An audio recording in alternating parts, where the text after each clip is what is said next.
Em nome do Pai, do Filho e do Espírito Santo. Amém. Doutrina católica, tradição e magistério. Meditação. Ó sacerdote de Cristo, que só tenhais a Deus em vista. Ó sacerdote de Cristo, procedei de tal modo que, antes de tudo, seja simples e pura a vossa intenção e que só tenhais a Deus em vista. Com esta finalidade, renovai, ao menos mentalmente, antes de começar a Santa Missa, as 4 intenções ensinadas necessárias, e em vosso memento, depois de feita a aplicação devida, oferecei brevemente o sacrifício ao Altíssimo para os fins a que foi instituído, isto é, para honrar a Deus, agradecer-lhe, dar-lhe reparação e obter de sua bondade todos os bens. Usai em seguida de todo cuidado, a fim de celebrar com o máximo de modéstia, recolhimento e atenção possível, calmamente, sem vos apressardes, mas empregando todo o tempo necessário para pronunciar bem todas as palavras, para executar integralmente todas as cerimônias com a gravidade e dignidade convenientes. Pois se as palavras não são bem articuladas e as cerimônias bem feitas, ao invés de excitar a piedade e devoção, tornam-se para os assistentes motivo de escândalo. Isto posto, todo sacerdote deve tomar a firme e constante resolução de celebrar todos os dias a Santa Missa.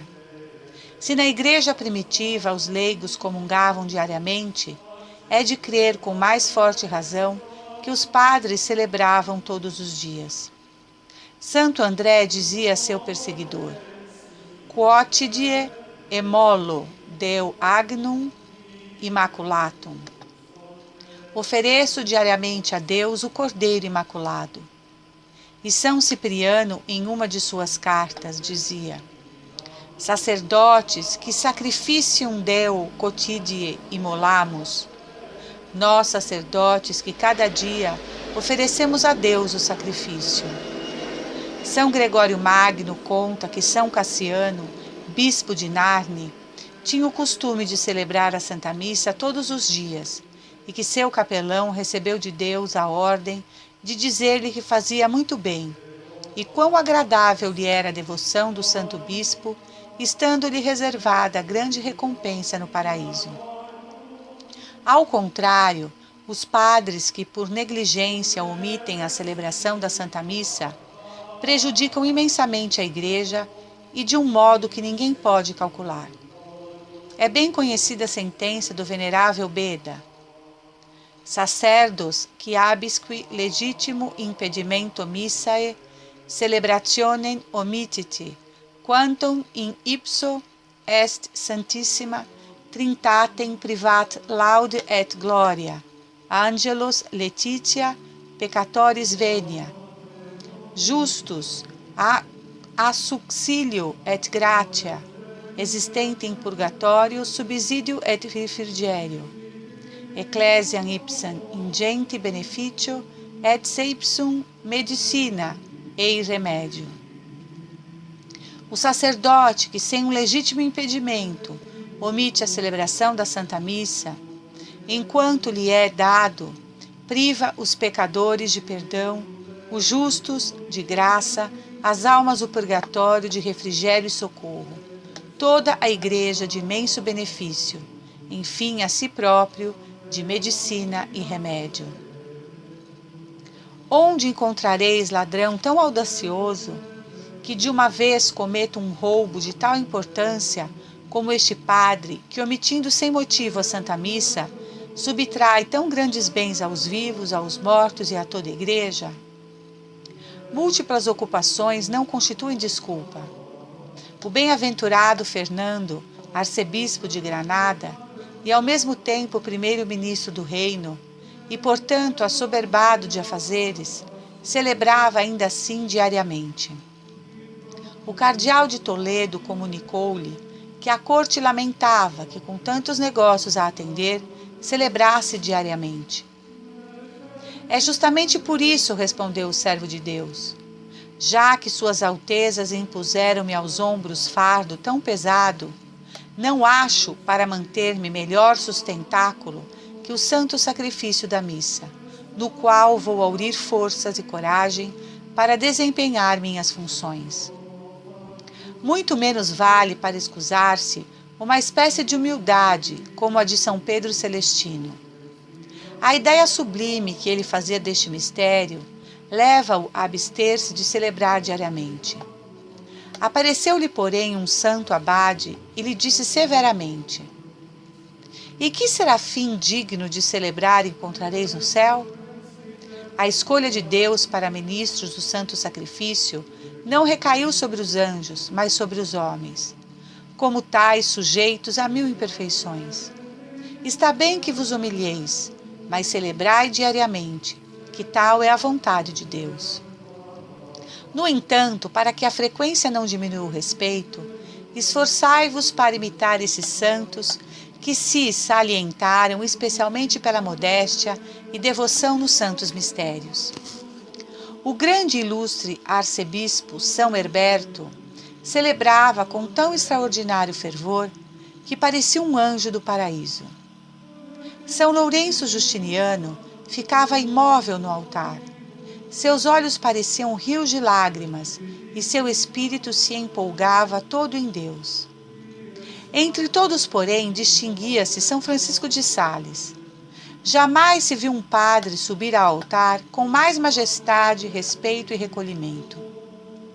Quando se revestia dos ornamentos sagrados, depunha e afastava todo pensamento estranho, e apenas punha o pé no primeiro degrau do altar, sua fisionomia, em que as refletia o recolhimento de sua alma, assumia uma expressão toda angélica, que deixava encantados os assistentes.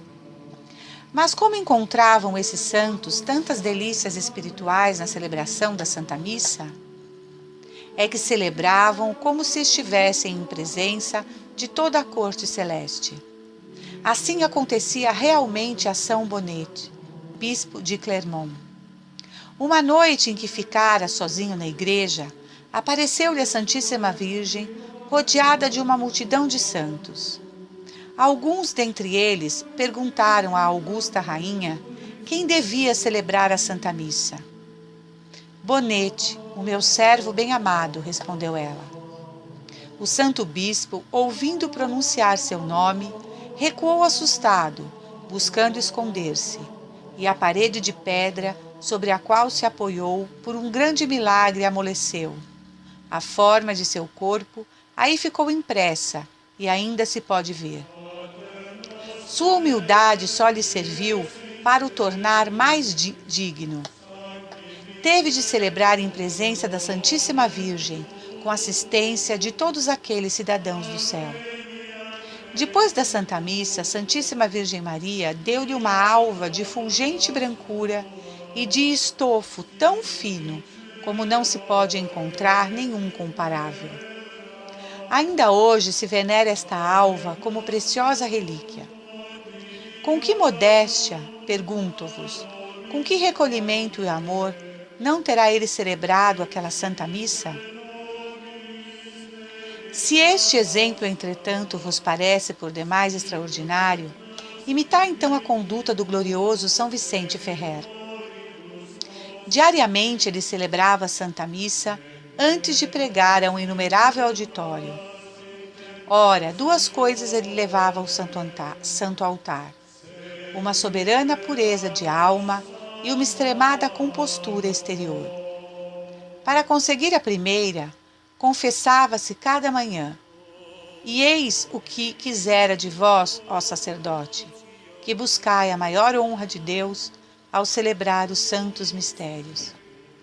É espantoso que alguns empreguem meia hora lendo livrinhos em preparação ao santo sacrifício, enquanto que um curto exame e um ato de viva contrição sobre qualquer pecado, se não houver outra matéria, bastar-lhe-ia para adquirir grande pureza de coração. Esta é a preparação mais perfeita que poderíeis fazer para a Santa Missa: confessar-vos o mais que puderdes todas as manhãs. Bani todo escrúpulo e não desprezeis o conselho que vos dou. Ó, que messe abundante de méritos amontoaríeis então? Como me agradeceríeis ao encontrar-nos na bem-aventurança eterna? Para alcançar a segunda, o santo queria que o altar fosse ornamentado com magnificência. Exigia extremo asseio nos paramentos e vasos sagrados. Confesso que a pobreza de muitas igrejas escusa-as de possuir paramentos ricos, bordados a ouro e seda. Quem pode, porém, dispensar o asseio e a decência convenientes? Zelo tão ardente pelos santos mistérios animava o seráfico São Francisco, que, apesar de seu amor à santa pobreza, queria os altares mantidos em perfeita limpeza e, mais ainda, os sagrados paramentos que diretamente servem ao divino sacramento. Ele mesmo punha-se muitas vezes a varrer as igrejas. São Carlos, em suas ordenações, mostra-se tão exigente em coisas que podem parecer mesquinhas e minúsculas, e que na verdade é de admirar. Para terminar, a augusta Mãe de Jesus, nossa Mãe, quis pessoalmente fazer-nos compreender esta necessidade, quando em uma aparição a Santa Brígida disse: Missa ditinum, debet nis in ornamentis mundis. Não se deve celebrar a Santa Missa senão com paramentos convenientes, que inspirem devoção por seu asseio e decência. Antes de terminar este parágrafo, resta dizer algo a respeito do ministro que serve a Santa Missa. Em nossa época, dá-se aos meninos e a ignorantes este encargo, de que nem os próprios reis seriam dignos. Diz São Boaventura que é um mister angélico, pois muitos anjos assistem ao santo sacrifício e servem a Deus neste santo mistério. A gloriosa Santa Matilde viu a alma de um irmão leigo envolta em deslumbrante claridade por ter se empregado com extremo fervor em servir em todas as santas missas que pudera. São Tomás de Aquino, o sol da escolástica, conhecia bem o valor inestimável deste ofício de servir no divino sacrifício e não se dava por satisfeito, se depois de ter celebrado a Santa Missa, não ajudava noutra. São Thomas More, chanceler da Inglaterra, punha suas delícias nesta santa função, e certo dia, admoestado por um grande do reino, que lhe avisava de que o rei Henrique veria com desprezo ação tão pouco digna de um primeiro-ministro, respondeu: Não pode segredar a meu senhor, o rei, que eu sirva o senhor do meu rei, o qual é o rei dos reis e o senhor dos senhores. Aí está o bastante para confundir essas pessoas, às vezes até piedosas, a quem é preciso pedir, de suplicar para que ajudem a Santa Missa, quando deveriam porfiar e apoderar-se do missal, a fim de ter a honra de desempenhar emprego tão santo que faz inveja aos próprios anjos e santos do paraíso. Importa, evidentemente, velar com cuidado para os que ajudam a Santa Missa sejam bem instruídos quanto a seu papel.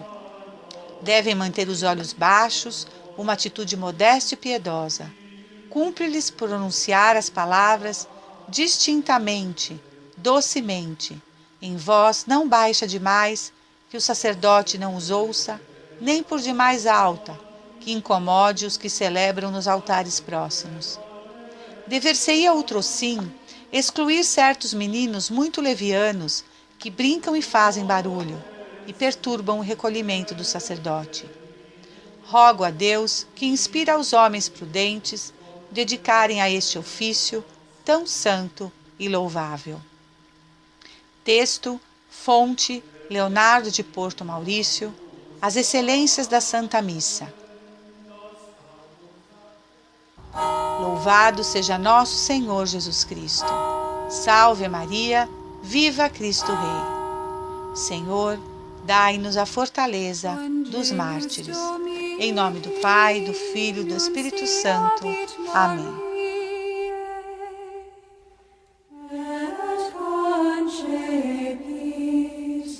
Spiritus Sancto. Ave Maria, gratia plena Dominus tecum, benedicta tu in mulieribus, et benedictus fructus ventris tui, Iesus.